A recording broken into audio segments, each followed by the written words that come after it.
નમસ્કાર વિદ્યાર્થી મિત્રો, આ વિડીયોની અંદર હવે આપણે ધોરણ 11 ફિઝિક્સ જે છે એમાં ચેપ્ટર નંબર 1 એકમ અને માપન જે છે એની શરૂઆત કરવાના છીએ. આની અગાઉના જે કાંઈ આપણે વિડીયો લેક્ચર લીધા એની અંદર ફિઝિક્સમાં આપણે જરૂરી એવું બેઝિક મેથ્સ જે છે એ શીખ્યા. એટલે જ્યાં જ્યાં એનો ઉપયોગ આવશે ત્યાં આપણે ફરી પાછું એને યાદ કરીશું. ચાલો, ચેપ્ટર નંબર 1 જે છે ધોરણ 11નું, એની શરૂઆત કરીએ, જેનું નામ છે એકમ અને માપન. તો સૌથી પહેલો પ્રશ્ન જે છે કે ભાઈ એકમ એટલે શું? હવે એકમ સમજતા પહેલા આપણે સમજવું પડે ભૌતિક રાશિ, બરાબર? તો સૌથી પહેલી વાત આપણે કરીએ ભૌતિક રાશિની. ભૌતિક રાશિ કોને કહેવાય? તો એની આપણે ટેક્સ્ટ બુક પ્રમાણે અથવા એક થિયોરેટિકલ વ્યાખ્યા જે છે એ પહેલા લખી લઈએ કે આપણી આસપાસ થતી દરેક ઘટનાઓના સંપૂર્ણ વર્ણન માટે જે ખ્યાલની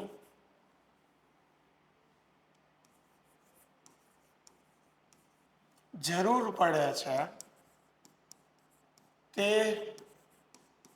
ખ્યાલને ભૌતિક રાશિ કહેવાય.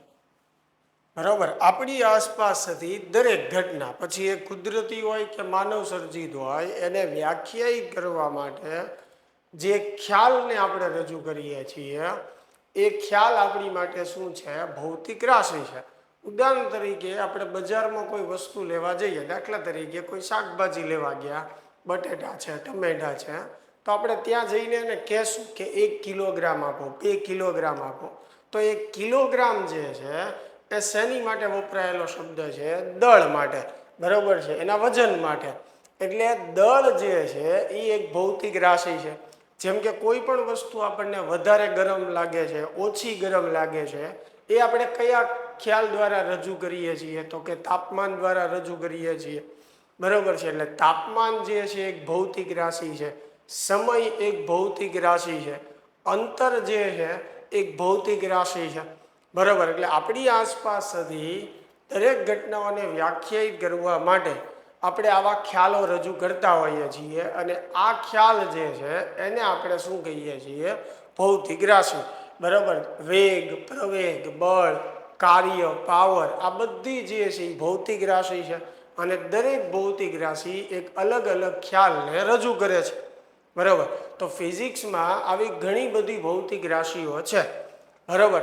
પણ આપણે 11 અને 12 સાયન્સમાં થઈને ટોટલ 150 આજુબાજુ ભૌતિક રાશિઓ જે છે એ ભણવાના છીએ. એટલે બીવરાવતો નથી, પણ અલગ અલગ ચેપ્ટરની અંદર અલગ અલગ કોન્સેપ્ટો જે છે એ આવશે, અને એની અંદર અમુક રાશિઓ એવી આવશે કે જે 9-10માં તમે ભણી ચૂક્યા છો, અને થોડુંક વિસ્તારથી આપણે એના વિશે ભણવામાં આવશે, બરાબર. મોટા ભાગની રાશિઓ એવી હશે કે જે તમારી માટે નવી હશે, જે આપણે સાયન્સમાં જે છે એ ભણશું અને એની વિશે જે છે એ જાણશું. એટલે ટોટલ 150+ રાશિઓ જે છે આપણને 11-12 સાયન્સમાં જાણવા જે છે, શીખવા જે છે એ મળશે. ચાલો, તો ભૌતિક રાશિ સમજાણું કે આપણી આસપાસ થતી ઘટનાઓના વર્ણન માટે જેનો આપણે ઉપયોગ કરીએ છીએ એને આપણે શું કહીએ છીએ? ભૌતિક રાશિ. હવે વાત કરીએ એકમ. તો એકમ કોને કહેવાય? તો કે ભૌતિક રાશિના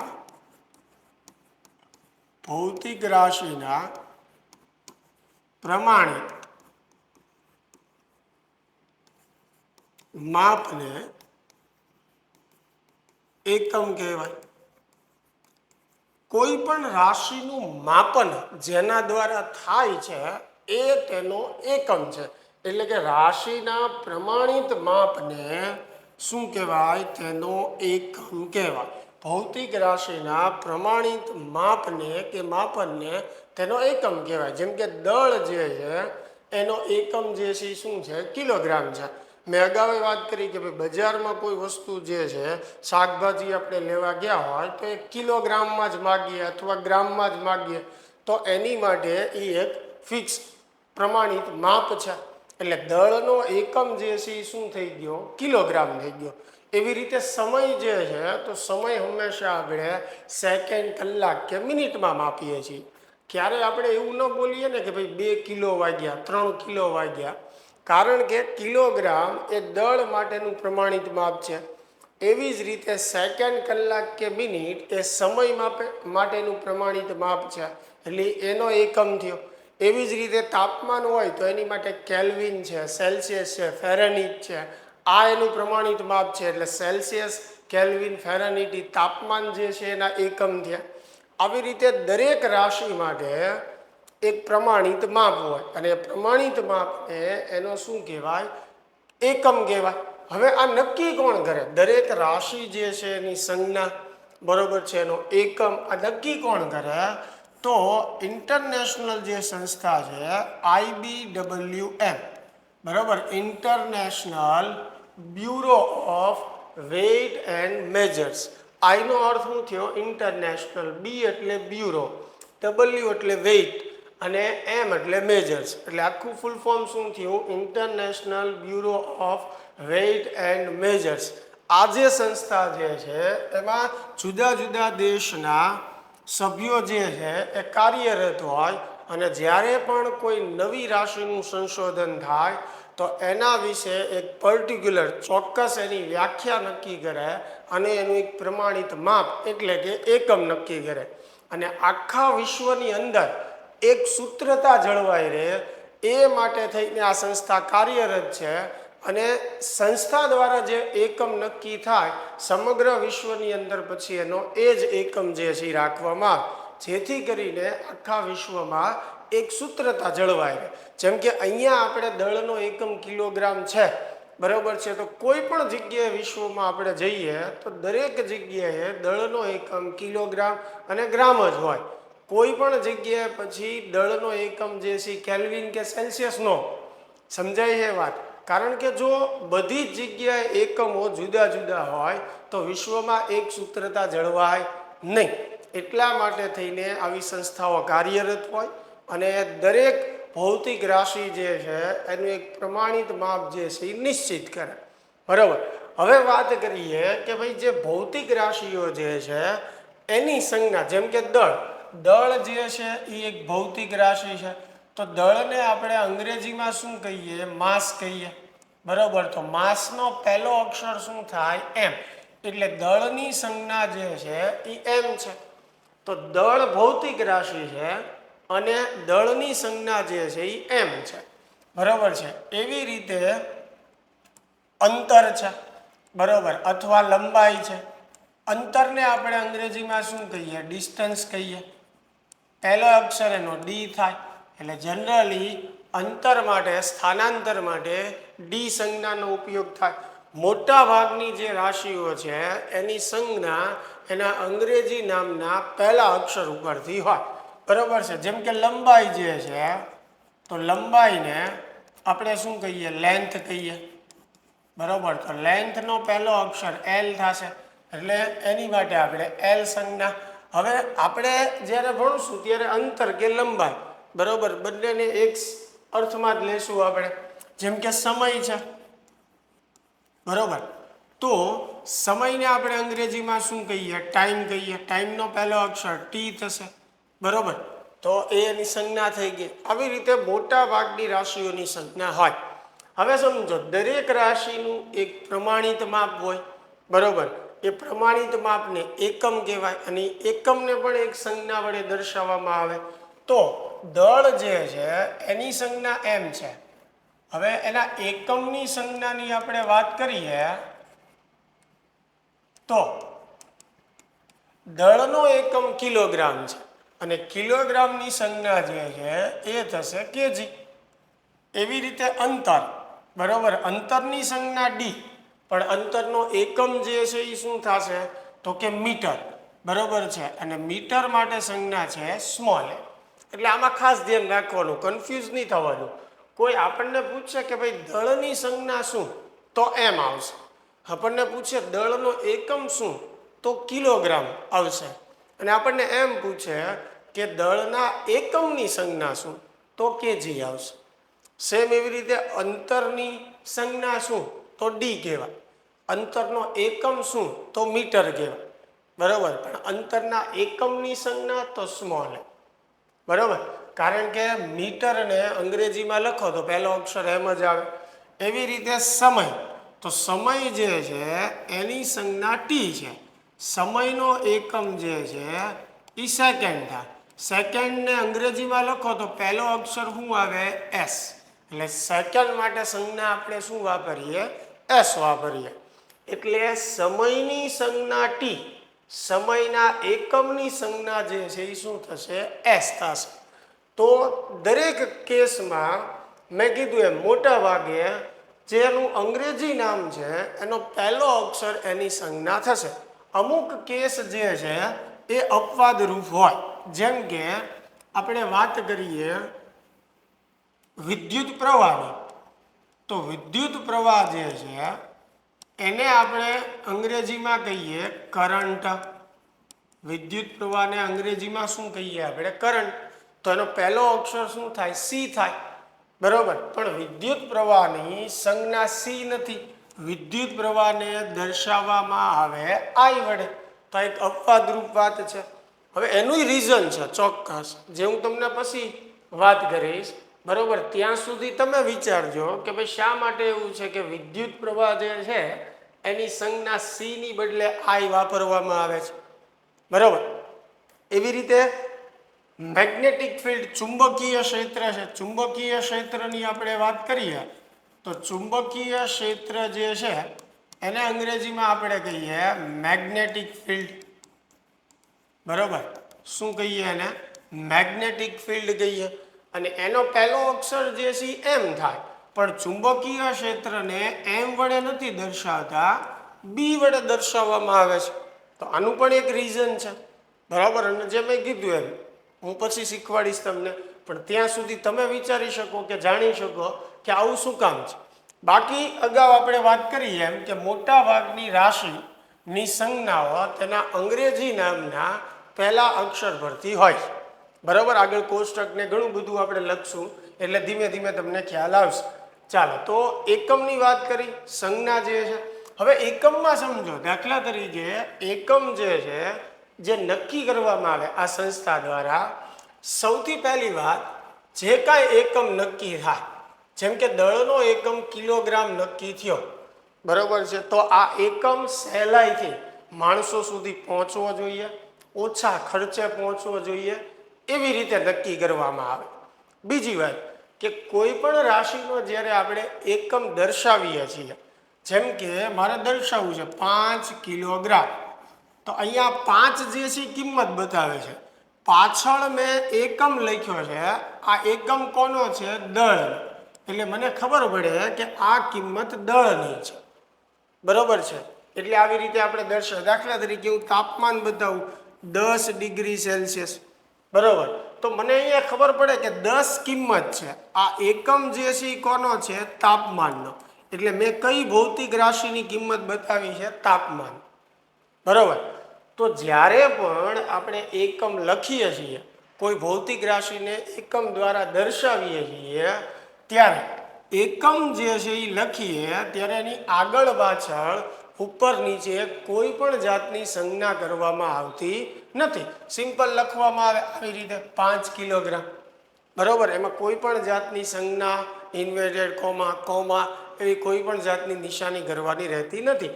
આ એકમને લખવાની, દર્શાવવાની પદ્ધતિ છે. બરોબર છે. બીજી વસ્તુ કે જ્યારે બહુવચન હોય, દાખલા તરીકે 5 કિલોગ્રામની બદલે 5000 હોય તો બહુવચન થયું. બરોબર. ઘણી બધી કિંમત થઈ. તો અંગ્રેજીની અંદર કેમ બહુવચન દર્શાવવા માટે એપોસ્ટ્રોફી એસ લાગે, એવી રીતે એકમમાં લગાડવાનો નથી. એક વચનમાં હોય કે બહુવચનમાં, બંને કન્ડિશનમાં સેમ જ રહેશે. એટલે કે 5 કિલોગ્રામ હોય કે 5000 હોય, મારે એને આમ જ દર્શાવવાનું રહે. એમાં કોઈ બહુવચનવાળા શબ્દો દર્શાવવાના હોતા નથી. અને આ એક દળ માટેની વાત નથી, દરેક ભૌતિક રાશિ માટેની વાત છે. સમજાય છે હું કહું છું? ચાલો, એક આ વસ્તુ થઈ ગઈ. બીજી વસ્તુ, ઘણી રાશિઓ એવી હોય કે જેના એકમ વૈજ્ઞાનિકના માનમાં નક્કી કરવામાં આવ્યા હોય. જેમ કે આપણે વાત કરીએ બળની, બરોબર, તો બળ જે છે એને અંગ્રેજીમાં આપણે કહીએ ફોર્સ. તો ફોર્સનો પહેલો અક્ષર એફ થાય, એટલે બળની સંજ્ઞા જે છે એફ છે. હવે બળને માપવા માટેનો એકમ જે છે કયો છે? ન્યૂટન છે. અને એની સંજ્ઞા જે છે એન છે. તો બળની સંજ્ઞા એફ, બળનો એકમ ન્યૂટન અને ન્યૂટનની સંજ્ઞા એન. હવે ન્યૂટન વૈજ્ઞાનિકનું નામ છે. તો જ્યારે કોઈ પણ ભૌતિક રાશિનો એકમ વૈજ્ઞાનિકના નામ ઉપરથી હોય તો વૈજ્ઞાનિકના નામનો પહેલો જે અક્ષર છે એ કેપિટલમાં દર્શાવીને એકમ બતાવી શકાય. જેમ કે મારે બળ બતાવવું છે 10 ન્યૂટન, તો આવી રીતે બતાવીશ. 5 ન્યૂટન, તો આવી રીતે બતાવીશ. સિમ્પલ. વૈજ્ઞાનિકના નામનો પહેલો અક્ષર જે છે એ કેપિટલમાં કરીને બતાવે.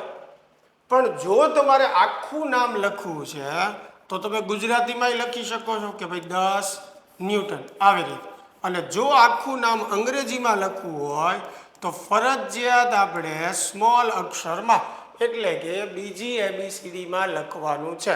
એટલે વૈજ્ઞાનિકના નામ ઉપર જે ભૌતિક રાશિનો એકમ છે, જો તમે પહેલો અક્ષર દર્શાવો છો ખાલી, તો કેપિટલ દર્શાવવાનો છે. અને જો આખું નામ લખો છો તો કાં તો ગુજરાતીમાં આપણે લખીએ અથવા અંગ્રેજીમાં લખીએ તો બીજી ABCDમાં લખવાનું છે. આ એકમને લખવાની પદ્ધતિ છે, બરાબર. હવે ઘણા વૈજ્ઞાનિકોના નામ એવા હોય, જેમ કે દબાણની આપણે વાત કરીએ તો દબાણને આપણે અંગ્રેજીમાં પ્રેશર કહીએ. એટલે દબાણને દર્શાવવાની સંજ્ઞા જે છે એ પી છે, બરાબર. દબાણનો એકમ જે છે એ પાસ્કલ છે, બરાબર. હવે એની સંજ્ઞા પી એ છે. તો ઘણી વખત અમુક વૈજ્ઞાનિકનો નામ એવા હોય કે એના પહેલા ઇનિશિયલ દર્શાવવા માટે આપણે અંગ્રેજી શબ્દના 2 અક્ષર લેવા પડે. તો અહીંયા મારે દબાણ દર્શાવવું છે કે 5 પાસ્કલ, તો અહીંયા મારે 2 ઇનિશિયલ લેવા પડશે. તો પહેલો ઇનિશિયલ, પહેલો અક્ષર કેપિટલ કરવાનો, બીજો અક્ષર સ્મોલ કરવાનો, બરાબર. જેમાં 2 અક્ષર આવે છે એમાં. સિમ્પલ વાત છે. અથવા તો ગુજરાતીમાં લખો તો અગાઉ વાત કરીએ આખું નામ લખો, અને જો અંગ્રેજીમાં લખો તો આખું નામ જે છે એ બીજી ABCDમાં સ્મોલ લેટરમાં લખો. આવી રીતે ભૌતિક રાશિઓના એકમને લખવાની પદ્ધતિ છે. ક્લિયર થાય છે એટલી વાત? ચાલ, એની પછી આપણે આગળ વધીએ તો ભૌતિક રાશિના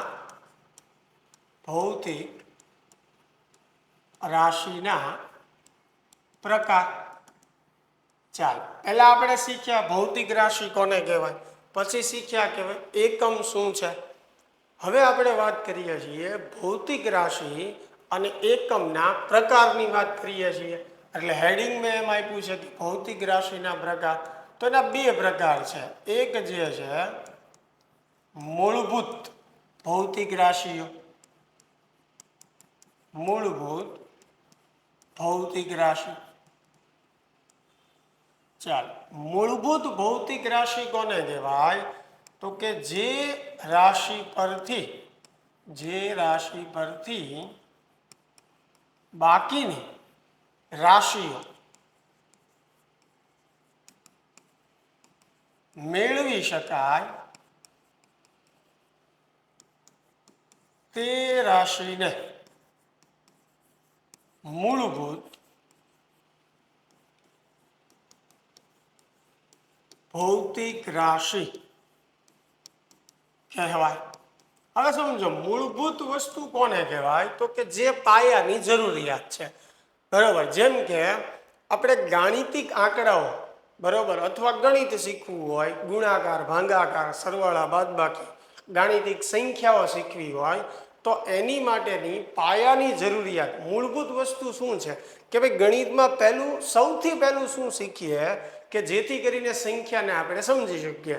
તો બહુ સરળ વાત છે. તમારો જવાબ શું હોય? એકડા, બરાબર. કારણ કે એકડા આપણે શીખશું તો જ સંખ્યાઓને સમજી શકશું. અને સંખ્યાઓ સમજીએ પછી જ ગાણિતિક પ્રક્રિયાઓ સમજી શકીએ. તો ગણિત માટે મૂળભૂત પાયાની જરૂરિયાત જે છે એ શું કહેવાય? એકડા કહેવાય. એટલે એ મૂળભૂત વસ્તુ થઈ. એવી જ રીતે વાંચતા લખતા આપણે શીખવું હોય તો એમાં મૂળભૂત વસ્તુ શું થઈ? કક્કો અને બારકશ્રી. બરોબર, એ શીખીએ એટલે એના પરથી શબ્દો બને, શબ્દો ઉપરથી આખી વાર્તાઓ, વાંચન જે છે આખું તૈયાર થાય. એટલે વાંચન માટે જે છે મૂળભૂત વસ્તુ જે છે કક્કો અને બારકશ્રી છે. તો એવી જ રીતે ફિઝિક્સમાં ભૌતિક રાશિઓ તો કેટલી બધી છે, પણ એવી ભૌતિક રાશિ કે જે સમજવાથી બાકીની બધી રાશિઓ તમે સમજી શકો અથવા બાકીની બધી રાશિઓને તારવી શકો. જેમ કેમ 1 થી 10 એકડા શીખો એટલે બાકીના એકડા તૈયાર થતા જાય, એના આધારે ગણિતે તૈયાર થતું જાય. એટલે એકડા જે છે આપણી મૂળભૂત વસ્તુ છે ગાણિતિક પ્રક્રિયા માટે. તો એવી જ રીતે ફિઝિક્સમાં જે કાંઈ રાશિઓ આવે છે એને સમજવા માટે એક રાશિઓનો જૂથ છે કે જેના આધારે બાકીની બધી રાશિ તમે સમજી શકો છો કે મેળવી શકો છો. એટલે એ રાશિને શું કહેવાય? મૂળભૂત રાશિઓ કે. બરોબર, તમે એમ પણ કહી શકો મૂળભૂત રાશિને કે ભાઈ ઓછામાં ઓછી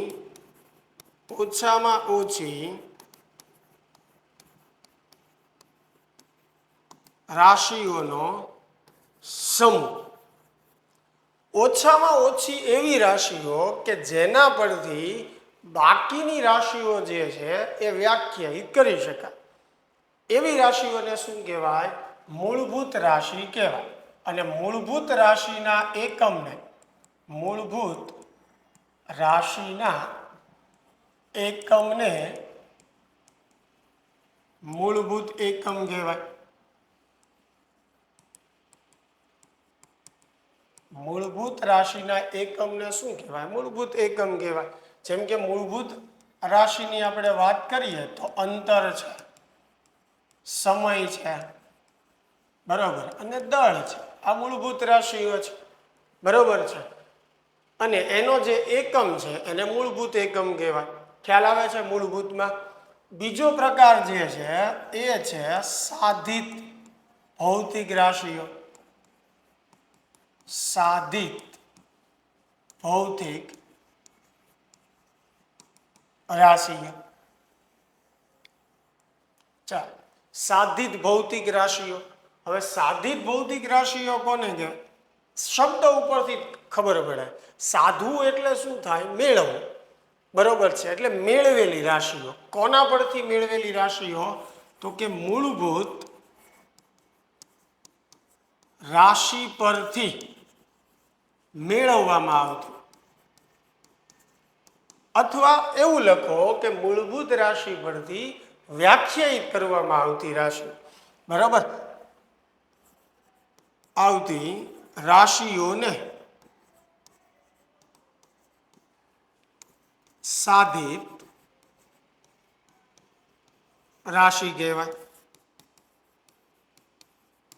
મૂળભૂત રાશિઓ પરથી ઉપજાવવામાં આવતી, વ્યાખ્યાયિત કરવામાં આવતી રાશિઓને સાધિત રાશિ કહેવાય. અને સાધિત રાશિના એકમને સાધિત રાશિના એકમને સાધિત એકમ કહેવાય. સાધિત રાશિના એકમને શું કહેવાય? સાધિત એકમ કહેવાય. દાખલા તરીકે હું વાત કરું ઘનતાની. ઘનતાનું સૂત્ર શું થાય? દળના છેદમાં કદ. તો ઘનતા જે છે એને કહેવાય સાધિત રાશિ. ઘનતા કેવી રાશિ થશે? સાધિત. હવે એના સૂત્રમાં તમે જુઓ, મૂળભૂત રાશિનો ઉપયોગ આવેલો જ છે. દળ મૂળભૂત રાશિ છે, એટલે મૂળભૂત રાશિ પરથી સાધિત રાશિ વ્યાખ્યાયિત થાય, એટલે કે મેળવવામાં આવે. બરોબર. જેમ કે હું વેગની વાત કરું તો વેગનું એક સરળ સૂત્ર આપણે આમ લખીએ, અંતરના છેદમાં સમય. તો અહીંયા તમે જુઓ, અંતર અને સમય આ બંને જે છે એ કેવી રાશિ છે? મૂળભૂત રાશિ છે. મૂળભૂત રાશિ પરથી જે રાશિ વ્યાખ્યાયિત થાય એને શું કહેવાય? સાધિત રાશિ કહેવાય. એટલે વેગ જે છે એ સાધિત રાશિ થશે. વેગ, પ્રવેગ, બળ આ બધી રાશિઓ જે છે એ કેવી રાશિ થશે? સાધિત રાશિ થશે. ક્લિયર થાય છે? એટલે મૂળભૂત રાશિ એટલે જેના પરથી બાકીની રાશિઓ આપણે મેળવી શકીએ છીએ. સાધિત રાશિ એટલે મૂળભૂત રાશિ પરથી મેળવવામાં આવતી રાશિ. બરાબર? ચાલો, આટલી વાત ક્લિયર થાય છે. તો આ આપણે વાત કરી રાશિઓના પ્રકારની. ત્યારબાદ હમણાં આગળ આપણે સમજશું પણ ખરા ઉદાહરણ સહિત બીજી કઈ કઈ સાધિત રાશિ છે, એટલે પરફેક્ટ જે છે તમને આઈડિયા આવી જાય. ચાલો, હવે આપણે સમજીએ એકમ પદ્ધતિઓ. ચાલો, પ્રમાણિત માપને, ભૌતિક રાશિના પ્રમાણિત માપને આપણે શું કહીએ? એકમ કહીએ. હવે એકમમાં જ્યારે આપણે વાત કરતા હોય, જેમ કે અંતર છે, તો અંતર માટે મીટર પણ એકમ છે, સેન્ટીમીટર પણ છે, મિલીમીટર પણ છે, કિલોમીટર છે. એવી જ રીતે દળની વાત કરીએ તો દળ માટે જે છે કિલોગ્રામ છે, ગ્રામ છે, આ બધા એના એકમ છે. બરાબર છે? પછી તાપમાનની આપણે વાત કરીએ તો સેલ્સિયસ, કેલ્વિન, ફેરેનહીટ. તો એક રાશિ માટે અલગ અલગ માપન છે. હવે એ માપન આપણે કઈ રીતે કરીએ છીએ એના આધારે એને એકમ પદ્ધતિ તરીકે વ્યાખ્યાયિત કરવામાં આવે. એટલે એકમ પદ્ધતિની આપણે વ્યાખ્યા લખવી હોય તો આપણે એમ લખી શકીએ કે ભાઈ મૂળભૂત એકમ અને સાધિત એકમના સમૂહને એકમ પદ્ધતિ કહેવાય. બરાબર? મૂળભૂત અને સાધિત એકમો જે છે એના સમૂહને આપણે શું કહીએ? એકમ પદ્ધતિ. પણ સિમ્પલ કહેવાનો અર્થ એવો થયો કે તમે રાશિને માપવા માટે જે એકમનો ઉપયોગ કરો છો એ એકમોના સમૂહના આધારે એ પદ્ધતિનું નામ પડે. જેમ કે સૌથી પહેલી પદ્ધતિ જે છે એ છે MKS પદ્ધતિ. MKS. અહીંયા કેપિટલ M જે છે એ છે મીટર માટે. હવે મીટર કોનો એકમ છે? અંતરનો. બરાબર? કે જે છે એ છે કિલોગ્રામ માટે. બરાબર? અને S જે છે એ છે સેકન્ડ માટે. તો હવે MKS પદ્ધતિનો અર્થ શું થયો? તો MKS પદ્ધતિનો અર્થ એવો થયો કે આ પદ્ધતિની અંદર અંતર જે છે એ મીટરમાં માપવામાં આવે, દળ જે છે એ કિલોગ્રામમાં માપવામાં આવે અને સમય જે છે એ સેકન્ડમાં માપવામાં આવે. એટલે જ્યારે પણ આપણે એવો ઉલ્લેખ કરીએ કે આ માપન MKS પદ્ધતિમાં છે તો એનો અર્થ એવો થયો કે અંતર મીટરમાં જ માપેલું હશે, દળ કિલોગ્રામમાં માપેલું હશે અને સમય જે છે એ સેકન્ડમાં માપેલો હશે. તો આ પદ્ધતિ શું વ્યાખ્યાયિત કરે છે કે આવી રીતે અંતર, દળ અને સમયને માપવાના છે. આજે સૌથી પહેલો એકમ છે એ અંતર માટે છે, પછી જે છે એ દળ માટે છે અને છેલ્લો જે છે એ સમય માટે છે. તો આ એક સમૂહ થઈ ગયો જે બતાવે છે આપણને કે દળ, અંતર અને સમયને આ એકમમાં માપવાના છે. એટલે એના અંગ્રેજી નામના પહેલા અક્ષર ઉપરથી પદ્ધતિનું નામ બન્યું MKS પદ્ધતિ. બરોબર? એવી રીતે આપણે વાત કરી કે ભાઈ અંતરનો એકમ સેન્ટીમીટર પણ થાય. તો જો સેન્ટીમીટરમાં માપવામાં આવતું હોય તો એ જે પદ્ધતિ જે છે એ થાય CGS. C જે છે એ સેન્ટીમીટર માટે છે. બરોબર? G જે છે એ ગ્રામ માટે છે અને S જે છે એ સેકન્ડ માટે છે. તો આનો અર્થ શું થયો કે CGS પદ્ધતિમાં અંતર સેન્ટીમીટરમાં દર્શાવવામાં આવે કે માપવામાં આવે છે, દળ જે છે એ ગ્રામમાં માપવામાં આવે છે અને સમય જે છે એ સેકન્ડમાં માપવામાં આવે. તો જ્યારે પણ CGS પદ્ધતિનો ઉલ્લેખ હોય તો આપણને ખ્યાલ આવી જવો જોઈએ કે એમાં અંતર સેન્ટીમીટરમાં મપાયેલું હશે, દળ જે છે એ ગ્રામમાં મપાયેલું હશે. એટલે આ CGS પદ્ધતિ થઈ ગઈ. બરાબર? તમે જુઓ સેન્ટીમીટરનો C, બરાબર, ગ્રામનો G અને સેકન્ડનો S. એટલે પદ્ધતિનું નામ બન્યું CGS પદ્ધતિ. ત્રીજી પદ્ધતિ જે છે એ છે ત્રીજી પદ્ધતિ આપણે લખીએ FPS. એફ જે છે એ ફૂટ માટે છે, બરાબર. પી જે છે એ પાઉન્ડ માટે છે અને એસ જે છે એ સેકન્ડ માટે છે. હવે અગાઉ જ મેં ઉપર લખ્યું, અહીંયા ફૂટ અંતરનો એકમ છે, પાઉન્ડ દળનો એકમ છે, સેકન્ડ સમયનો એકમ છે. એટલે એફપીએસ પદ્ધતિની અંદર અંતર જે છે એ ફૂટમાં દર્શાવવામાં આવે છે.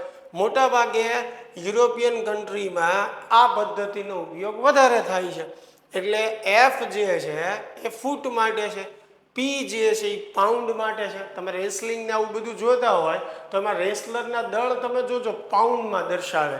એટલે મેં કીધું ને, બહારના કન્ટ્રીઓમાં મોટા ભાગે એફપીએસ પદ્ધતિનો ઉપયોગ થાય, એટલે દળ પાઉન્ડમાં દર્શાવેલું હોય, બરાબર. પછી એવી રીતે સમય જે છે આ પદ્ધતિમાં સેકન્ડમાં જ છે. એટલે દરેક પદ્ધતિમાં તમે જુઓ સમય માટે એક સરખું છે. દરેક પદ્ધતિમાં સમય શેમાં માપવામાં આવે છે? સેકન્ડમાં માપવામાં આવે છે. હવે આ ત્રણેય જે પદ્ધતિ છે એમાં ત્રણ જ વસ્તુ વ્યાખ્યાયિત થાય છે. જો અંતર, દળ અને સમય. આની સિવાયની કોઈ ચોથી ભૌતિક રાશિનો એકમ વ્યાખ્યાયિત આમાં થતો નથી. હવે માની લ્યો કે મારે પ્રવાહ માપવો છે, તો પ્રવાહ જે છે એનો એકમ એમ્પિયર થાય, બરાબર. તો એની માટે નવેસરથી મારે વ્યાખ્યાયિત કરવું પડશે MKSA. એટલે એમ જે છે એ મીટર માટે જ છે, બરાબર. પછી કે જે છે એ કિલોગ્રામ માટે છે, એસ જે છે એ સેકન્ડ માટે છે. હવે શું થયું કે ભાઈ પ્રવાહ માપવાની જરૂરિયાત ઊભી થઈ, તો આમાં તો ક્યાંય પ્રવાહ આવતો જ નથી, એટલે પ્રવાહનો એકમ એમ્પિયર છે. તો પાછળ આપણે એ વ્યાખ્યાયિત કરવું પડ્યું કે એ એક શેની માટે છે? એમ્પિયર માટે છે. એટલે આપણને ખ્યાલ આવે કે ભાઈ આ પદ્ધતિમાં પ્રવાહ પણ જે છે એ માપેલો છે અથવા ધ્યાનમાં લીધેલો છે અથવા મપાયેલો છે. સમજો, કારણ કે અગાઉ જે ત્રણ પદ્ધતિ જોઈ એમાં ત્રણ જ રાશિ વ્યાખ્યાયિત થાય છે, બરોબર. હવે એના સિવાયની કોઈ પણ રાશિ હોય તો આપણે આવી રીતે એને અલગથી રજૂ કરવું પડે અથવા તો અલગથી એને પદ્ધતિમાં ઉમેરવું પડે. એટલે એ પદ્ધતિનું નામ MKSA થઈ ગયું. એટલે ચોથો અક્ષર અહીંયા એ જે છે એ વિદ્યુત પ્રવાહનો એકમ એમ્પિયરનો છે. એટલે આપણને ખ્યાલ આવે કે ભાઈ પ્રવાહ માપવો હોય તો MKSA પદ્ધતિનો ઉપયોગ કરવાનો. એટલે પ્રવાહ પણ આમાં માપેલો છે. પણ આ દરેક પદ્ધતિમાં મેં અગાઉ કીધું એમ કે મર્યાદા એ છે કે ત્રણ જ રાશિને વ્યાખ્યાયિત કરે છે.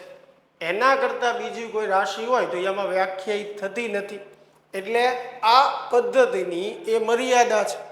તો એમકેએસ પદ્ધતિની જો આપણે વાત કરીએ તો એમકેએસ પદ્ધતિની મર્યાદા શું છે?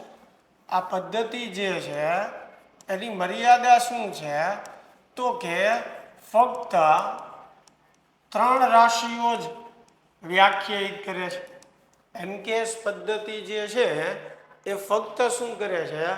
ત્રણ રાશિઓ જ વ્યાખ્યાયિત કરે છે. એનાથી બીજી કોઈ નવી રાશિ એમાં વ્યાખ્યાયિત થઈ શકતી નથી. બીજી એની મર્યાદા શું છે કે એમકેએસ પદ્ધતિની અંદર ઉષ્મા ગતિશાસ્ત્ર, વિદ્યુત પ્રકાશશાસ્ત્ર,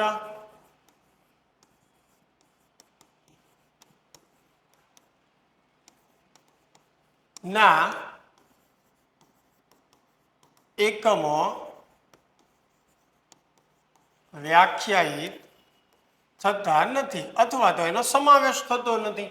એમકેએસ પદ્ધતિની અંદર આ ત્રણ સિવાય બીજી કોઈ પણ રાશિ હોય, વિદ્યુતની હોય, પ્રકાશશાસ્ત્રની હોય, ઉષ્મા ગતિશાસ્ત્રની હોય, તાપમાન છે, આ બધી રાશિઓ, તો એ બધી રાશિઓનો સમાવેશ આ પદ્ધતિમાં થતો નથી.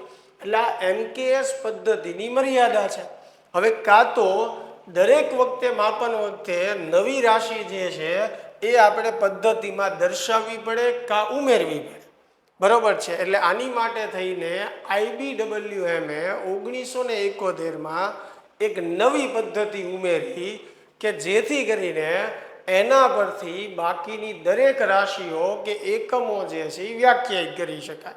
એટલે એમકેએસ પદ્ધતિમાં બે મર્યાદાઓ હતી કે ફક્ત 3 જ રાશિઓને કવર કરે છે અથવા 3 જ રાશિઓ એમાં વ્યાખ્યાયિત થાય છે, પ્લસ વિદ્યુત શાસ્ત્ર, પ્રકાશ શાસ્ત્ર કે ઉષ્માગતિ શાસ્ત્રના કોઈ પણ એકમો આમાં કવર થતા નથી.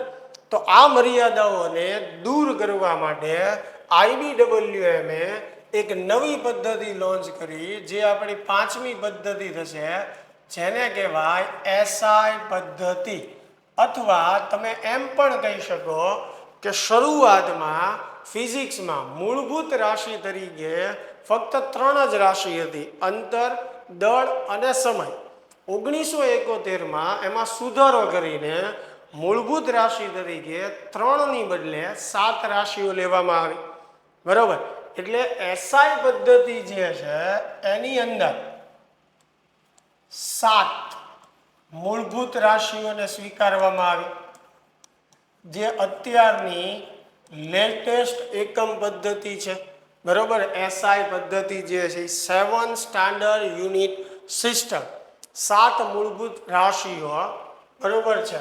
શરૂઆતમાં મેં કીધું એમ કે ભાઈ MKSમાં 3 જ હતી, પણ એની મર્યાદાઓને દૂર કરવા માટે IBWM 3ની બદલે 7 રાશિઓને મૂળભૂત રાશિ તરીકે વ્યાખ્યાયિત કરી અને 7 રાશિના સમૂહની જે પદ્ધતિ છે એને નામ આપવામાં આવ્યું SI પદ્ધતિ.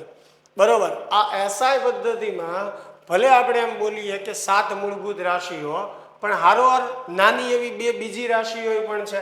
SI પદ્ધતિની અંદર 7 મૂળભૂત રાશિઓ છે, સાથે સાથે 2 પૂરક રાશિઓ પણ છે. એટલે આ આખી સિસ્ટમ થઈને SI પદ્ધતિ જે છે એ બને છે. 7 મૂળભૂત રાશિ અને 2 પૂરક રાશિ એ થઈને ટોટલ આખી SI પદ્ધતિ જે છે એ બને છે. હવે SI પદ્ધતિની આપણે વાત કરીએ તો SI પદ્ધતિની અંદર રાશિ કઈ છે, રાશિની સંજ્ઞા શું, એનો એકમ શું, એકમની સંજ્ઞા શું અને એની પારિમાણિક સંજ્ઞા શું. હવે પારિમાણિક સંજ્ઞા જે છે એ આપણે પછી ઉપયોગી થશે, થોડોક ટાઈમ રહીને 1-2 લેક્ચર પછી, પણ છતાં આપણે સાથે સાથે લખી રાખીએ છીએ. તમે પણ યાદ રાખજો. અને આ ચેપ્ટર ખૂબ મહત્વનું છે. જ્યાં સુધી તમારું 11-12 સાયન્સ પૂરું નહીં થાય ત્યાં સુધી આપણે આ ચેપ્ટરમાં જે કંઈ શીખીએ છીએ એ કંઈક ને કંઈક આપણને ઉપયોગી બનશે. બરાબર, તો સૌથી પહેલી રાશિ લંબાઈ, અથવા તમે જે છે એને અંતર કહી શકો છો. તો લંબાઈ જે છે એની સંજ્ઞા L છે. બરાબર, એવી રીતે દળની સંજ્ઞા જે છે એ M છે. સમયની સંજ્ઞા જે છે T છે. બરાબર, વિદ્યુત પ્રવાહ જે છે એની સંજ્ઞા I છે. તાપમાનની સંજ્ઞા જે છે કેપિટલ T છે. લંબાઈને લેન્થ કહીએ એટલે પહેલો અક્ષર L, દળને માસ કહીએ એટલે પહેલો અક્ષર M, સમયને ટાઈમ કહીએ એટલે પહેલો અક્ષર T, વિદ્યુત પ્રવાહ જે છે એને કરંટ કહીએ. બરાબર, પણ પહેલો અક્ષર એનો C થાય, પણ એને દર્શાવાય I વડે. આ પ્રશ્ન મેં તમારી ઉપર છોડ્યો હતો અત્યારે આ લેક્ચરમાં કે તમે જાણજો કે શા માટે વિદ્યુત પ્રવાહને I વડે દર્શાવાય છે. તાપમાનને આપણે ટેમ્પરેચર કહીએ, એનો પહેલો અક્ષર T. બરાબર, એની પછીની જે રાશિ જે છે એ છે દ્રવ્યનો જથ્થો, જેને સ્મોલ n વડે અથવા મ્યુ વડે, કેમેસ્ટ્રીમાં સ્મોલ n વડે દર્શાવાય. ફિઝિક્સમાં આપણે જ્યાં પણ દ્રવ્યનો જથ્થો આવશે ત્યાં આપણે મ્યુ વડે દર્શાવશું. અને શું વચાય? મ્યુ, મ અડધો અને યુ, શું વાંચશું આપણે? મ્યુ. એટલે દ્રવ્યનો જથ્થો જે છે એની સંજ્ઞા જે છે એ મ્યુ છે. અને છેલ્લી આપણી 7મી રાશિ જે છે એ છે જ્યોતિ તીવ્રતા. બરાબર, અને કોઈ પણ તીવ્રતાને I વડે દર્શાવાય, કારણ કે તીવ્રતાને અંગ્રેજીમાં આપણે કહીએ ઇન્ટેન્સિટી. બરાબર, ઇન્ટેન્સિટીનો પહેલો અક્ષર I થાય એટલે જ્યોતિ તીવ્રતાને પણ I વડે આપણે દર્શાવીએ છીએ. પછી એવું કન્ફ્યુઝન ન રાખતા કે સાહેબ એક હરખી જે રાશિઓ છે, જેમ કે 2 અલગ અલગ રાશિઓ છે એની એક હરખી સંજ્ઞા કેમ? તો તો મારું નામ તુષાર હોય તો દુનિયામાં ઘણા એવા વ્યક્તિ હોય ને એનું નામ તુષાર હોય, બરાબર. એટલે ઘણી બધી એવી રાશિઓ આવી શકે કે જેની સંજ્ઞા એક સરખી હોય પણ રાશિ જે છે એ અલગ અલગ હોય, બરાબર છે. તો 7 આપણી આ મૂળભૂત રાશિઓ થઈ, બરાબર છે. હવે લંબાઈ જે છે એનો એકમ શું થાય? મીટર થાય. મીટર અંગ્રેજીમાં લખો તો પહેલો અક્ષર એમ આવે એટલે એની સંજ્ઞા એમ થઈ. તો લંબાઈની સંજ્ઞા એલ, લંબાઈની સંજ્ઞા શું થશે? એલ થશે. પણ લંબાઈનો એકમની સંજ્ઞા શું થશે? એમ થશે. એવી રીતે દળ, તો દળનો એકમ જે છે એ શું છે? કિલોગ્રામ. અને કિલોગ્રામની સંજ્ઞા કેજી, બરાબર. એવી રીતે સમય, સમયનો એકમ જે છે એ સેકન્ડ અને સેકન્ડ માટે સંજ્ઞા જે છે એ એસ. વિદ્યુત પ્રવાહ જે છે એનો એકમ જે છે એ એમ્પિયર અને એમ્પિયરની સંજ્ઞા જે છે એ થશે, બરાબર. પહેલો અક્ષર એ આવશે એમ્પિયરમાં. તાપમાન જે છે એનો એકમ જે છે એ કેલ્વિન અને કેલ્વિન માટે સંજ્ઞા જે છે એ કે થશે. એવી રીતે દ્રવ્યનો જે જથ્થો જે છે એનો એકમ જે છે એ મોલ અને મોલ માટેની સંજ્ઞા MOL. જ્યોતિ તીવ્રતા જે છે એનો એકમ કેન્ડેલા છે અને કેન્ડેલા માટે સંજ્ઞા આપણે વાપરશું CD.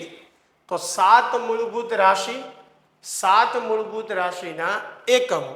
એટલે આ જે એકમો છે એ બધા SI પદ્ધતિની અંદર આવે. શેમાં આવશે? SI પદ્ધતિની અંદર. એટલે 7 મૂળભૂત રાશિ અને 2 પૂરક રાશિ. પૂરક રાશિ હજી આપણે ભણવાની બાકી છે.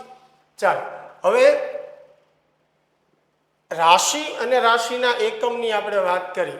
પારિમાણિક સંજ્ઞા જ્યારે આપણે પારિમાણિક સૂત્ર શીખશું ત્યારે કામ લાગશે, પણ એક સરખું કોષ્ટક રહે એટલા માટે હું અહીંયા જ તમને સાથે સાથે લખાવી દઉં છું. અંતર અથવા લંબાઈ માટે પારિમાણિક સંજ્ઞા થાય એમ. દળ માટે પારિમાણિક સંજ્ઞા થાય કેપિટલ એમ. સમય માટે કેપિટલ ટી, બરાબર. પ્રવાહ એમ્પિયર માટે એ. તાપમાન માટે કે, બરાબર. પછી મોલ માટે મોલ તે MOL અને કેન્ડેલા માટે એટલે કે જ્યોતિ તીવ્રતા માટે CD તે એની માટે સેમ છે.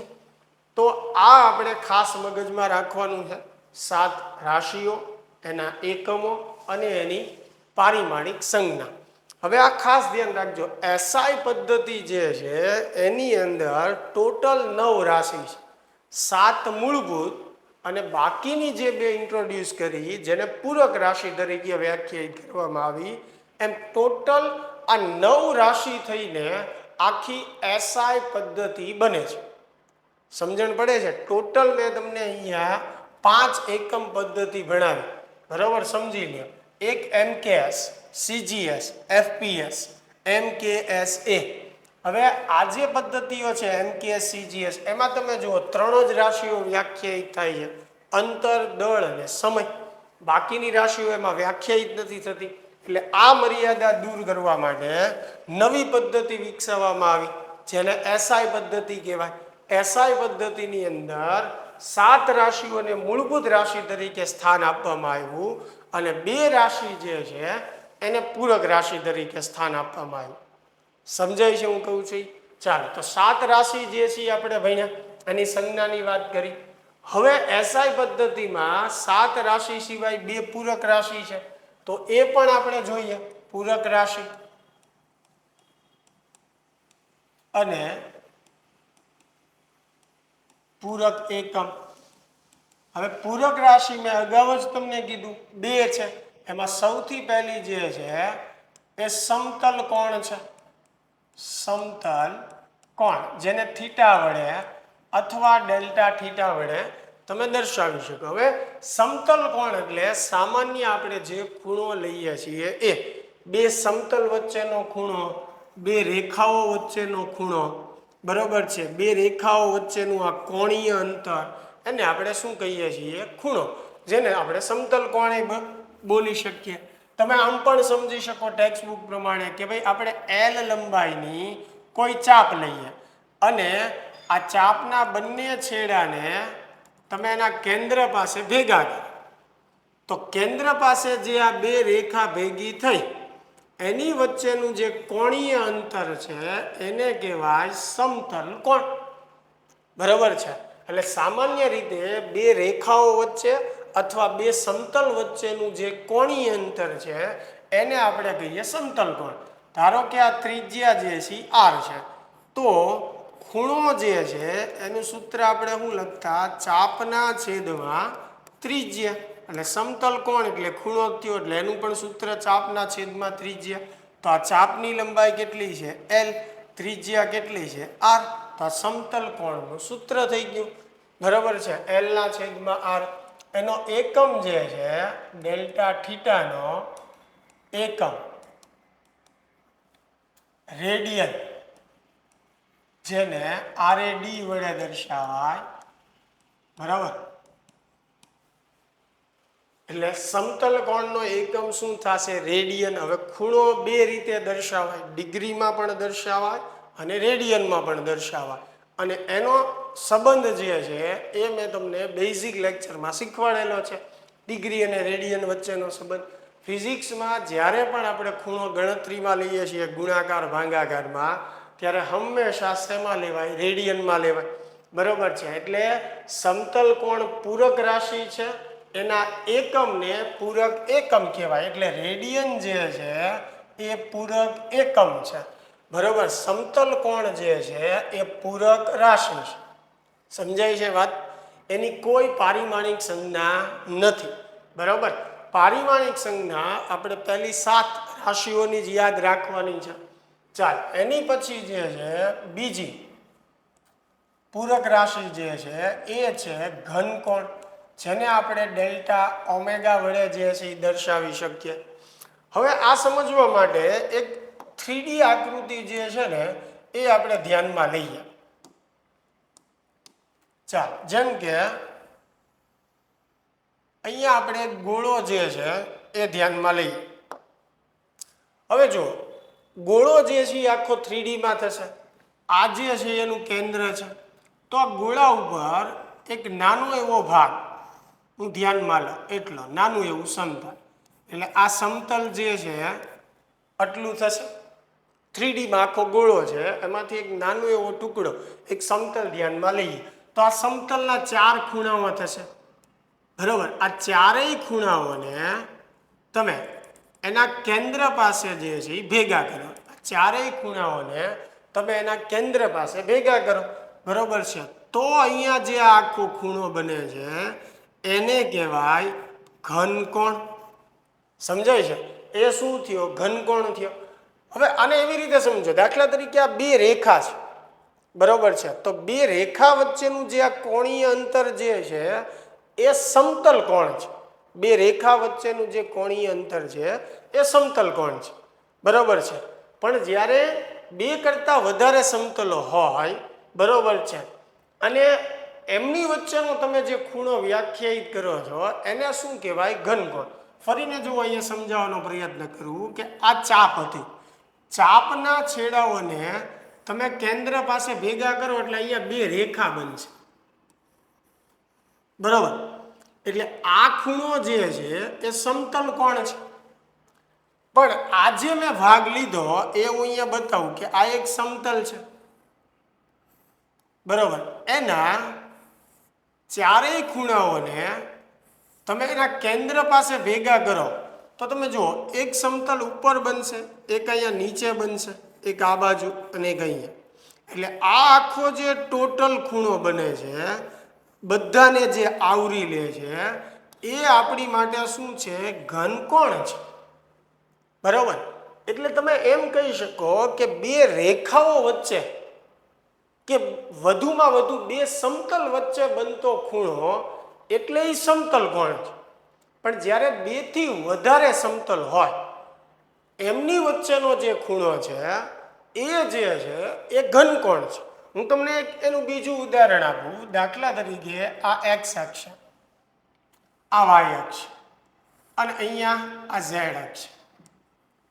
બરાબર. તો અહીંયા જુઓ, એક આ એક્સ અને આ વાય. તો આ જે છે એ આપણી માટે સમતલ કોણ છે. એ શું છે આપણી માટે સમતલ કોણ, કેમ કે અહીંયા એ બે રેખાને જ વ્યાખ્યાયિત કરે છે, બરોબર. સેમ એવી રીતે તમે વાય અને ઝેડ ની વાત કરો તો આ જે છે એ સમતલ કોણ છે, પણ હું ત્રણેયને ભેગા વ્યાખ્યાયિત કરું અહીંયા, બરોબર. એમાં ઝેડ એક્સ સમતલે આવી જાય, વાય એક્સ એ આવી જાય અને ઝેડ વાય ત્રણેય ભેગા થાય તો આ જે બને છે કોર્નર પાસે એનો ઘનકોણ છે. સમજાય છે વાત? તો તમે આને સરળતાથી એવી રીતે સમજી શકો કે આપણે એક ગોળો લઈએ, ગોળા પર એક નાનો એવો ભાગ કાપીએ તો આ ભાગને ચાર ખૂણાઓ જોવા મળશે. એ ચારેય ખૂણાઓને તમે કેન્દ્ર પાસે ભેગા કરો એટલે કેન્દ્ર પાસે જે ખૂણો બન્યો એને કહેવાય ઘનકોણ, બરાબર છે. તો આ અંતર જે છે ને આપણે આર કહીએ, આ જે ભાગ છે એનું ક્ષેત્રફળ આપણે ડેલ્ટા એ કહીએ. તો ઘનકોણનું સૂત્ર થશે ક્ષેત્રફળના છેદમાં ત્રિજ્યાનો વર્ગ, એટલે કે એ ના છેદમાં આર નો વર્ગ, બરાબર. પછી ક્ષેત્રફળને એસ વડે દર્શાવો કે એ વડે, બધું એક જ છે. એટલે ઘનકોણ જે છે એનું સૂત્ર એ ના છેદમાં આર સ્ક્વેર થશે, બરાબર. ઘનકોણ માટે એકમની આપણે વાત કરીએ તો ઘનકોણનો એકમ સ્ટી રેડિયન છે. ઘનકોણનો ડેલ્ટા ઓમેગાનો એકમ સ્ટી રેડિયન, જેને એસ આર વડે દર્શાવાય, બરાબર. આની માટે પણ કોઈ પણ પારિમાણિક સંજ્ઞા નથી. પારિમાણિક સંજ્ઞા 7 રાશિઓ માટે છે. પૂરક રાશિ જે છે એની કોઈ પારિમાણિક સંજ્ઞા નથી, બરાબર. તો 7 મૂળભૂત રાશિઓ અને 2 પૂરક રાશિઓ આ થઈને આખી એક એસઆઈ પદ્ધતિ બને. તો શરૂઆતમાં આપણે જે મૂળભૂત રાશિની વાત કરી એમાં 3 રાશિની જ વાત કરી હતી. પછી આપણે કીધું કે એમાં સુધારો કરવામાં આવ્યો અને 7 રાશિઓને મૂળભૂત રાશિઓ તરીકે જે છે એ સ્વીકારવામાં આવી. તો એ 7 રાશિઓ જે છે એ આપણી માટે મૂળભૂત ને બાકીની 2 પૂરક, તો ટોટલ 9 રાશિના નામ આપણને ખબર છે કે જે એસઆઈ પદ્ધતિની અંદર આવે છે. હવે આ 9 રાશિ સિવાય તમે કોઈ પણ 10મું નામ સાંભળો છો તો એ જે છે એ સાધિત રાશિ ગણાશે. સમજાય છે હું કહું છું? દાખલા તરીકે કોઈ આપણને પૂછે કે કોણીય વેગમાન જે છે એ કેવા પ્રકારની રાશિ છે, એમસીક્યુમાં એમાંય પણ પૂછી શકે કે ભાઈ નીચેનામાંથી કોણીય વેગમાન કેવી રાશિ છે એ દર્શાવો. પછી ઓપ્શન આપણને આપ્યા હોય મૂળભૂત રાશિ, સાધિત રાશિ, પૂરક રાશિ, અમને નથી આવડતું, એવા 4 ઓપ્શન આપણને આપ્યા હોય.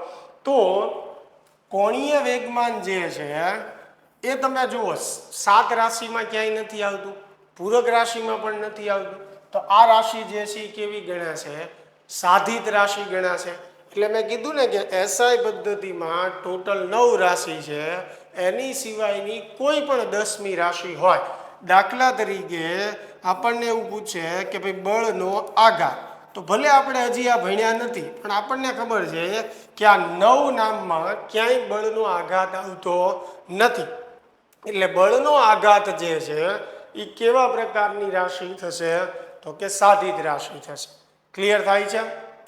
એવી રીતે વેગ જે છે તો વેગ જે છે એ પણ કેવી રાશિ છે? સાધિત રાશિ છે, બરાબર. પ્રવેગ જે છે એ પણ કેવી રાશિ છે? સાધિત રાશિ છે, બરાબર. એટલે મેં કીધું એમ 9 નામ સિવાય કોઈ પણ તમે 10મું નવું નામ સાંભળો પછી એ બળ હોય તો બળ પણ કેવી રાશિ? સાધિત. ઉર્જા હોય, પાવર હોય, દબાણ હોય, આ બધી જ જે છે એ સાધિત રાશિઓ છે. આ 9 રાશિમાં ન આવતું હોય નામ એટલે બધી સાધિત રાશિ. હા, હવે એસઆઈ પદ્ધતિ પ્રમાણે આપણે 7 રાશિઓને મૂળભૂત રાશિ તરીકે લેવાની છે. એટલે આપણને જો એવું પૂછે કે વિદ્યુત પ્રવાહ જે છે એ કેવા પ્રકારની રાશિ છે તો એ ખાસ ધ્યાન રાખવાનું, એ મૂળભૂત રાશિ છે, બરાબર. એટલે કે મૂળભૂત 7 રાશિઓમાં આવે છે. દળ જે છે કેવા પ્રકારની રાશિ છે તો મૂળભૂત રાશિ છે. દ્રવ્યોનો જથ્થો કેવા પ્રકારની રાશિ છે તો મૂળભૂત રાશિ છે. આશા રાખું કે હવે તમે સમજી ગયા છો કે પ્રશ્નમાં એમાં પૂછાય ત્યારે કઈ રીતે આપણે એને ઓળખવાનું છે. ચાલો, આ વાત ક્લિયર થાય છે. તો હવે એક યાદ કરી લઈએ કે ભાઈ મૂળભૂત રાશિ એટલે જેના પરથી આપણે બાકીની રાશિઓ મેળવી શકીએ એને મૂળભૂત રાશિઓ કહેવાય. તો આપણી પાસે ફિઝિક્સમાં હવે નવી પદ્ધતિ પ્રમાણે કેટલી મૂળભૂત રાશિઓ છે? 7. તો એ 7ને આપણે મૂળભૂત રાશિઓ તરીકે યાદ રાખશું. પછી 2 જે છે એ પૂરક રાશિ છે. મૂળભૂત 7 રાશિઓ અને 2 પૂરક રાશિઓ થઈને આખી એસઆઈ પદ્ધતિ બને. આ મગજમાં રાખજો ખાસ. આ 9 સિવાયની જે કાંઈ રાશિઓ જે છે એ બધી શેમાં આવશે? સાધિત રાશિમાં. હવે ધ્યાનથી સમજજો, થોડુંક આની વિશે એક્સ્ટ્રા આપણે સમજી લઈએ. જેમ કે હું બળની વાત કરું, બરોબર છે, તો બળ જે છે એનું સૂત્ર જો આપણે યાદ કરીએ, બળ, તો બળનું સૂત્ર થાય દળ ગુણ્યા પ્રવેગ. ચાલો મે બી કદાચ તમને પ્રવેગ ને વેગ એવું ઓછું યાદ હોય તો પહેલેથી આપણે વેગથી શરૂઆત કરીએ. તો વેગ જે છે એનું સૂત્ર થાય અંતરના છેદમાં સમય. બરોબર છે. તો હવે અહીંયા સમજો, આપણી પાસે શરૂઆતમાં એક પદ્ધતિની વાત કરી હતી, એમકેએસ પદ્ધતિ. બરોબર, એમકેએસ પદ્ધતિની અંદર અંતર આવે, દળ આવે અને સમય આવે. બરોબર. હવે એસઆઈ પદ્ધતિ આપણી નવી પદ્ધતિ, બરોબર, જે વધારે સારી છે. બરોબર છે. તો એસઆઈ પદ્ધતિની અંદર 7 રાશિઓ આવે: દળ, અંતર, સમય, પ્રવાહ, તાપમાન, પછી દ્રવ્યનો જથ્થો અને જ્યોતિ તીવ્રતા. બરાબર, આ 7 મૂળભૂત આવે. એની સિવાયની 2 પૂરક રાશિ, સમતલ ગૌણ અને ઘન ગૌણ. આ આખી એસઆઈ પદ્ધતિ થઈ ગઈ. હવે સમજો, હું વેગની વાત કરું તો વેગનું સૂત્ર છે અંતરના છેદમાં સમય. તો એના ઉપરથી મારે વેગનો એકમ બનાવવો હોય તો વેગનો એકમ હું આવી રીતે બનાવી શકું. વેગનો એકમ, તો અહીંયા આ બાજુ અંતરનો એકમ મૂકો તો અંતરનો એકમ જે છે એ મીટર છે. પછી સમયનો એકમ જે છે એ સેકન્ડ છે. તો વેગનો એકમ શું થઈ ગયો? મીટરના છેદમાં સેકન્ડ. તો અહીંયા સમજો કે ભાઈ વેગનો આ જે એકમ છે મીટરના છેદમાં સેકન્ડ, એને એમકેએસ એકમ કેવો કે એસઆઈ એકમ કેવો? બરોબર. જેમ કે જો અહીંયા વેગનો એકમ મેં એવું લખ્યું હોય સેન્ટીમીટરના છેદમાં સેકન્ડ, બરોબર, તો આ કયો એકમ કહેવાય? સીજીએસ કહેવાય. કારણ કે સીજીએસમાં અંતર શેમાં હોય? સેન્ટીમીટરમાં. સમય શેમાં હોય? સેકન્ડ. તો આ સીજીએસ થઈ ગયો. બરોબર. તો આમાં કન્ફ્યુઝન નથી. કન્ફ્યુઝન અહીંયા થાય કે ભાઈ વેગ જે છે એનો એકમ મીટરના છેદમાં સેકન્ડ છે, એટલે અંતર અને સમય. તો આ પદ્ધતિમાં અંતર અને સમય આવે છે, આ પદ્ધતિમાં અંતર અને સમય આવે છે. તો આ એકમને શું કહેવાય? એમકેએસ કહેવાય કે એસઆઈ એકમ કહેવાય? તો સમજી લ્યો બંનેમાં આવે છે. એટલે આને તમે એમકેએસ એકમ કહો તો પણ સાચું છે અને એસઆઈ એકમ કહો તો પણ સાચું છે. બરાબર. બીજી વાત તમે જુઓ, અહીંયા અંતર, દળ અને સમય ત્રણેય છે. આ ત્રણેય આમાં પણ આવી જાય છે. એટલે એક વસ્તુ યાદ રાખજો કે દરેક એમકેએસ એકમ, દરેક એમકેએસ એકમ એસઆઈ પદ્ધતિનો એકમ છે. એટલે કે દરેક એમકેએસ એકમ જે હોય ને એને એસઆઈ એકમ કહીએ જે કાંઈ. કારણ કે એમકેએસમાં 3 જ આવે છે અને એ ત્રણેય આમાં તો આવી જ જાય છે. એટલે દરેક એમકેએસ એકમને તમે એસઆઈ એકમ કહી શકો. બરોબર. પણ આનાથી ઉલટું સાચું નથી, એ સાચું નથી. દરેક એસઆઈ એકમ એમકેએસ એકમ નથી. જેમ કે આની અંદર પ્રવાહ આવે છે, જો એમકેએસમાં નથી આવતો. અહીંયા તાપમાન આવે છે, આમાં નથી આવતું. બરોબર છે. એટલે જ્યારે હું કેલ્વિન લખું, કેલ્વિન, તો કેલ્વિન જે છે એ એસઆઈ એકમ છે. એને MKS એકમ કહી શકાય નહીં. સમજાય છે? આ પદ્ધતિમાં 3 જ રાશિ આવે છે. આ પદ્ધતિમાં ટોટલ 9 રાશિ છે અને આ 3 રાશિ આમાં તો આવી જ જાય છે. એટલે દરેક MKS એકમ SI એકમ જ છે, પણ દરેક SI એકમ MKS એકમ નથી. બરોબર? જેમ કે વેગ, પ્રવેગ આ બધામાં જોવા મળશે. બળ માટે તમને દર્શાવું. બરોબર? બળ જે છે એનું સૂત્ર શું થાય? દળ ગુણ્યા પ્રવેગ. તો આના ઉપરથી બળના એકમની આપણે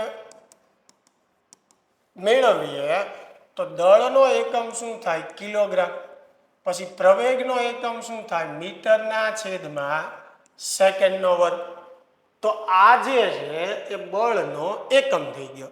હવે બળનો આ જે એકમ આવ્યો એને ન્યૂટનના માનમાં આપણે ન્યૂટન તરીકે ઓળખીએ છીએ અને આપણે ન્યૂટન કહીએ છીએ. હવે ન્યૂટન આને આપેલું નામ છે. આ એકમ તમે ધ્યાનથી જુઓ. અહીંયા કિલોગ્રામ એટલે શું આવ્યું? અંતર આવ્યું. પછી આ મીટર કિલોગ્રામ એટલે દળ આવ્યું. બરાબર? પછી અહીંયા મીટર એટલે અંતર આવ્યું. પછી નીચે જે છે એ સમય આવ્યો, એનો વર્ગ છે. પણ આ ત્રણેય રાશિ જુઓ MKSમાં આવે છે કે નહીં? ત્રણેય રાશિ MKSની છે, દળ, અંતર અને સમય. અને એ પાછી SIમાં તો આવી જ જવાની છે. એટલે આને તમે MKS એકમ કહી શકો. બરાબર? એટલે બળનો જે એકમ છે ન્યૂટન, એને MKS એકમ પણ કહી શકાય અને SI એકમ પણ કહી શકાય. આ સમજાય છે તમને?